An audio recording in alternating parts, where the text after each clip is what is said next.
Hello, and welcome back to another virtual tour. My name is Matthew, and this time we will be exploring the mysterious and the delicious story of Chablis. You join me up here in the vines overlooking the village, but the story of Chablis is far older and far more diverse than the grapes that have made it so famous. The story of Chablis begins well before Chablis had ever been thought of. In fact, the story of Chablis begins in northern Italy in the 4th century AD, where a young man named Martin lived with his parents. He had gone against his parents' wishes and had converted to Christianity at a young age, which had recently been legalized in the Roman Empire. The new religion was far more popular in the Eastern Empire from where it had started and from where Martin's family had originated, and it was concentrated in cities after having been brought to Europe along trade routes by converted Jews and Greeks. Christianity, however, was yet to be an accepted religion, and although the conversion to the faith by the Emperor Constantine and his subsequent program of church building gave a greater impetus to the spread of the religion, it was still a minority faith. As the son of a veteran of the Roman army, Martin was required at the age of 15 to join the cavalry, and by the time he was 18, he was stationed in what is today known as Amiens in northern Gaul. While he was stationed in Gaul, Martin experienced a vision which has since become the most repeated story of his life. One day, as he was approaching the gates of the city of Amiens, he met a scantily cloaked beggar.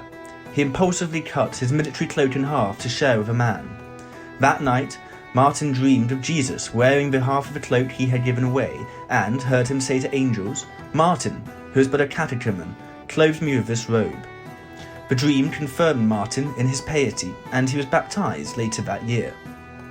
Martin renounced his position in the army and spent the rest of his life seeking to help those less fortunate than himself, and ultimately he became the Archbishop of the city of Tours in the Loire Valley, where he had founded the Abbey of Marmoutier to escape life and live his life as a monastic in 372 AD. The abbey was one of the most prominent and influential in medieval France, and as such, sometime after his death in 397 AD, Martin was canonized, leading the Latin poet Venantius Fortunatus to remark, "Wherever Christ is known, Martin is honoured." 400 years later, in 867, Viking raiders were making their way up the River Loire. The majority of Norse and Danish origin, they had arrived from the Atlantic in the west and were looking to pillage gold and other such treasures from the various monasteries and abbeys that had settled along the river, as well as make their way, ultimately, to Paris. The people of Tours had resisted an earlier attack from Vikings, but in 852, the Viking chief Hastings burnt the city to the ground. A group of Benedictine monks fled by boat as the Abbey of Marmoutier went up in flames and took refuge from its enemy in the city of Auxerre, bringing with them the holy relics of Saint Martin. The part of the cloak kept by Martin had become a famous relic and had been preserved in the oratory of the Merovingian kings of the Franks at the abbey in which they resided. Still fearing that the Vikings would attack the city as it lay on the banks of the River Yonne, the Frankish king, Charles the Bald, offered them the village of Chablis, where he had a small church dedicated to Saint Mary and where the chance of attack was minimal. Once settled at Chablis, which had started life both as a Gallic village and then later had evolved into a Roman town, the monks started to tend vines on the hillsides surrounding the village to meet their needs of wine for communion. Work had also started on a number of small buildings where the monks could reside and worship, assure the holy office, and receive both the poor and their guests. And so started a 1,000-year period during which much of Burgundy was under the control of Benedictine and Cistercian monks. These literate, systematic and patient monks began the process of classifying the land that was bestowed upon them, and they studied and tended to the limestone slopes, growing vines and comparing the wines made from each site, and many of the most famous vineyards were named by the monks during this time. The monks studied the land so thoroughly they established the importance of terroir, of viticulture. The intimate relationship between the monks and the pious nobility, predominantly those seeking pardons, saw the proliferation of Burgundian wines in the chalices of the nobility, French kings, and even the Pope.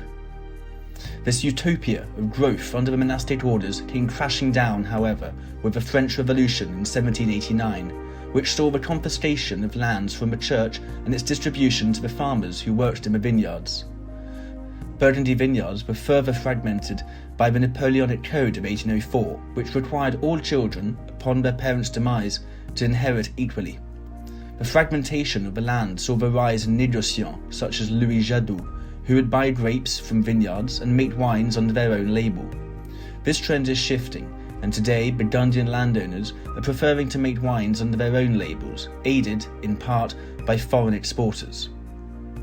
In the late 19th century, Chablis département, the Yonne, had 100,000 hectares of vines, many of them red, and fulfilled what was to become the role of the Midi. Chablis waterways flowing into the River Sens were once thronged with wine barges. However, first phylloxera crushed, then the railways bypassed the wine growers of the Yonne, leaving it one of France's poorest agricultural regions.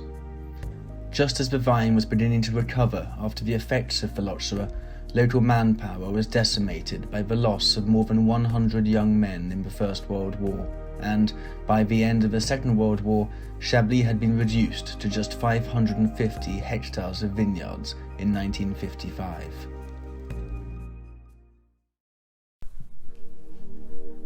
The second half of the 20th century saw a great renaissance and a fresh start, for Chablis is truly one of the great originals of Burgundian wines.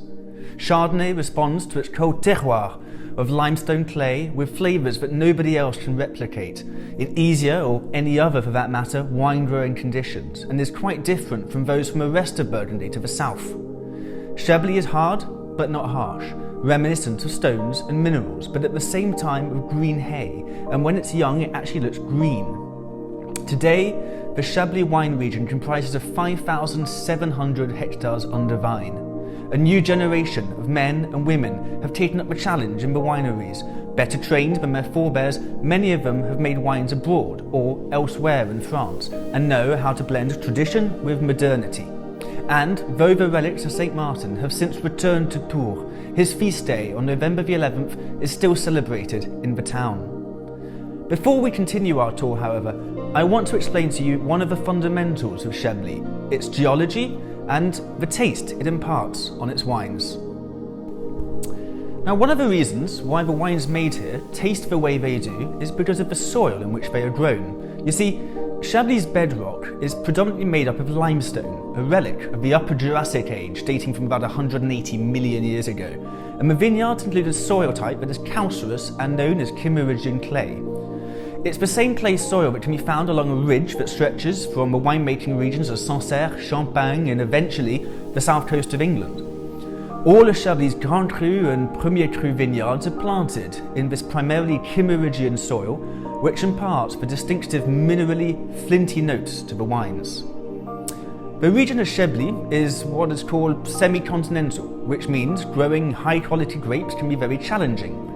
Chablis, for the most part, has hot summers, but the poor weather of the spring and the autumn can wreak havoc on the vines.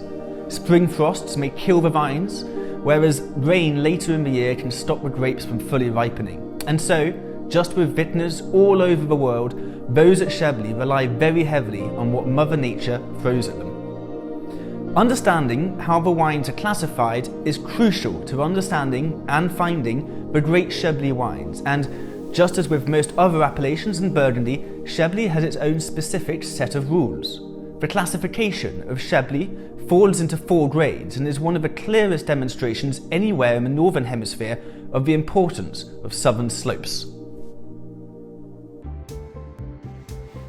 By looking at this map of Chablis, we are able to see the classifications more clearly. The outer areas around the town of Chablis are part of the Petit Chablis appellation, as identified by the yellow marker. Because of a variable landscape, slopes, valleys and north-facing vineyards, Petit Chablis wines tend to have much higher acidity and more citrusy flavours. Closer towards the village is the main Chablis appellation, seen here in blue. This is by far the largest appellation in the region, and the one that exhibits the most variety between producers and vintages, and their flavours deliver citrus, pear, and more exaggerated mineral notes from the limestone soils. A better positioning towards the sun and presence of limestone marl soil are the requisites of the Chablis Premier Cru vineyards, shown here in orange. Their wines have a slightly richer fruit profile with starfruit and lemon flavours, along with stronger, distinctly flinty minerality. Finally, there is just one slope, with 7 climats, the officially designated vineyard plots, producing Grand Cru wines. They sit across from the Serein River, seen in purple, from the village of Chablis, on a single slope and have a southern exposure, which is ideal for the ripening of Chardonnay, and the same Camourogian clay in much of the rest of the Chablis appellation. Grand Cru wines vary widely in taste, depending on the climat and on the winemaking technique, which we will come to in a moment. The fruit flavours in Grand Cru range from intense orange rind, apricot and passion fruit, to the more savoury flavours including bruised apple and peanuts. The beauty of Burgundy is the different types of limestone that have been layered after each geological period. Each layer is different and is dictated by the dominant sea creature of the time. The youngest deposits are here in Chablis, where most of the bedrock is made up of fossilised oysters, whereas the oldest and more exposed soils are in the Mâconnais region and consist mainly of ammonites and other such shellfish. The slopes surrounding the village of Chablis were created by continental shifts, thereby exposing millions of years' worth of soil at a time. Each soil type imparts different characteristics on the expressive Chardonnay grapes in the region. Terroir is not, however, just soil type, but also the slope's exposure to the sun, rainfall, and the drainage of the soil, all of which affect the quality of the grapes. The monks, in their meticulous studies of the land, had identified where the best vines flourished, and this is where the Grand Crus are located. Now, before we head into one of the many wineries located in the village, I just wanted to show you this, the collegiate church of St. Martin, located here in the centre of the village. It was St. Martin whose relics forced the Benedictine monks of Tours to flee their hometown, and it was here where they were kept for more than 800 years before finally making their way back to Tours, and today they can be found in the Basilica of St. Martin, which was completed in 1886. The church behind me was built between the late 12th and early 13th centuries and is claimed to have been modelled on the cathedral at Sens before the transept was added in the 14th century. Its interior, which rises up 3 floors, is distinguished by beautiful proportions. The most curious part of the church, however, may be the large side door, which has been adorned with horseshoes over the centuries as a blessing for St. Martin, as travellers and pilgrims stopped here to pay their respects to the saint. Now, beneath our feet are hundreds of kilometres of winding tunnels, all of them leading to or coming from cellars. So, without further ado, let us descend beneath the streets and enter the magical world of wine. And so, we find ourselves here in one of the hundreds of cellars below the streets of Chablis. It's in cellars such as this that the Premier and Grand Cru wines are stored and aged. The barrels, predominantly French wood, help to impart some oak flavours, but nothing which is too harsh or dominant. Other oaks have been trialled by producers, some with better results than others. Russian oak, for example, tends to give notes of banana to the wines, whereas American oak imparts flavours of vanilla and spices. Before we continue in the cellar, however, first we must understand exactly how the grapes and their juices made their way down here, and to do so, we have to look back to the harvest, which in Chablis, just as in most of other parts of France, is in September. Once the grapes are fully ripened and the winemaker has decided that they are ready, the grapes are picked by hand, loaded into baskets and then transported by tractor to the winery. The grapes are then poured into a hopper, which feeds the grapes through a screw which crushes and sorts the grapes from fruit and their stems, branches or anything else which has made its way into the baskets. A rotating cylinder, perforated with holes big enough for the grapes to pass through, leaves leaves, stems and other matter aside. The resulting mixture of grapes and pulp may then be pumped through a heat exchanger to cool it down.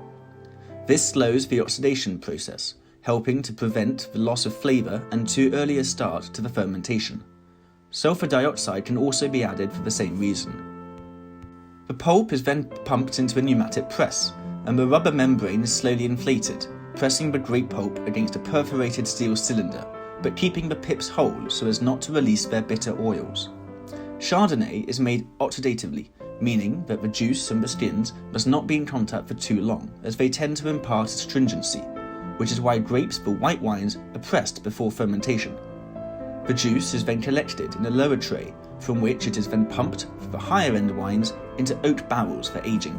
From there, the wine is then racked off the lees, becoming ever cleaner and stored in holding tanks protected from oxygen. The wine is then stored at a low temperature until required to fill in order so as to keep it as fresh as possible, with the carbon dioxide produced during fermentation escaping through a valve.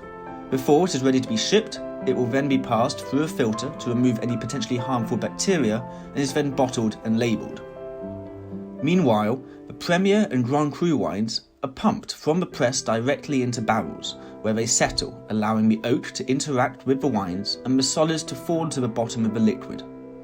The juice is then pumped from one barrel to another until all the solids have been removed, and is then left to age for anything up to 18 months. This process is called racking and helps to aerate the wine, softening it and preventing foul odours from building up inside the barrel. Some wine is always lost to evaporation, and this is usually called the angel's share, and therefore the barrels will need topping up, another process that beneficially exposes the wine to a little air and softens its rough edges. The winemaker's job during barrel maturation is to regularly taste the contents of each barrel and to judge not just when the wine should be racked, but also when it is ready for bottling. And so, we find ourselves back in the cellars. The majority were built by the monks starting in the 9th century to store their wines and their crops, keep them cool and dry, and most importantly, safe. The wines are aged in cellars such as this one for anything up to 18 months before they are bottled and can often be kept for up to 30 years. And so, after the long and delicate process of making these wines, they are ready to be bottled and enjoyed. I hope you've enjoyed this brief introduction to Chablis and its wines, and I urge you now to go forth and taste them so that you can experience for yourself the magic of this incredible pocket of northern Burgundy. Just to think, if it wasn't for that pietas Roman soldier, we would not have Chablis wines at all. Join me next time as we explore the fascinating history and beautiful architecture of some of the most picturesque churches and cathedrals in France. I look forward to seeing you again. Until then, santé!